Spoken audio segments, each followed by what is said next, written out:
ఈ సినిమాని తక్కువ చేసిన వారికి ఒకటే చెప్తా, నేను ఊరు కథలే రాస్తా. నాకు ఊరు ఎమోషన్ ఇష్టం. ఎందుకంటే నేను చూసిన మట్టి మనుషులు, పొలాలలో నాటేసే మనుషులు, నాగలు పట్టుకొని దారిలో నడిచే మనుషులు, అమాయకత్వంగా ఉండే ఆటో డ్రైవర్లు, అమాయకత్వంగా పనిచేసే అమ్మాయిలు, కాలేజీ నుంచి వచ్చే అమ్మాయిలు, వాళ్ళ మధ్య ప్రేమ పుట్టే మొరటి ప్రేమ నాకు ఇయే తెలుసు. నేను హెలికాప్టర్ నుంచి వచ్చే హీరోను, మెట్రో ట్రైన్ నుంచి దిగొచ్చిన రాయలేను. ఎందుకంటే నాకు అది కాదు, నా ఒరిజినాలిటీ అది కాదు. నేను ఇదే రాస్తా, ఇదే తీస్తా. ఎందుకంటే నాకు ఇయే వచ్చు. నేను మీకోసం ఏదో కొత్త సినిమాలకి, కొత్త కథలు, కొత్త రైతులు రాయడానికి రాలేదు. ఒక కొత్త కథ చెప్పడానికి వచ్చిన. ఆ కొత్త కథను కూడా ఇదేంది విలేజ్ మట్టి గోడలు అంటే నేను తీయలేనన్నాయి. నాదేదో చిన్న బతుకు, ఆ బతుకుల ఊర్లోకి వెళ్ళి వచ్చి ఒక కథ రాసుకున్నాను. సో మిమ్మల్ని హట్ చేస్తే క్షమించండి అన్న, కానీ దయచేసి నెగిటివ్ ప్రచారం చేయకండి అన్న.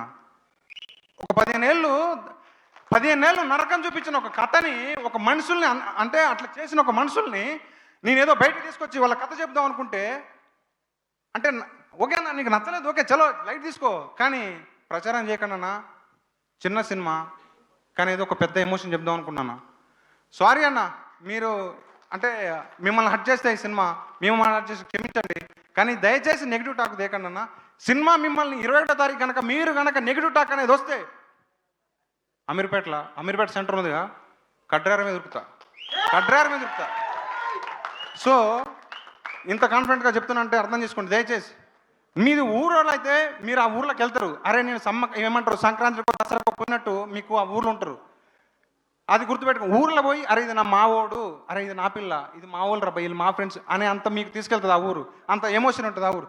సో దయచేసి ఒకటే చెప్తానండి, ఈ సినిమాని 21వ తారీఖు వస్తుంది, దయచేసి చూడండి.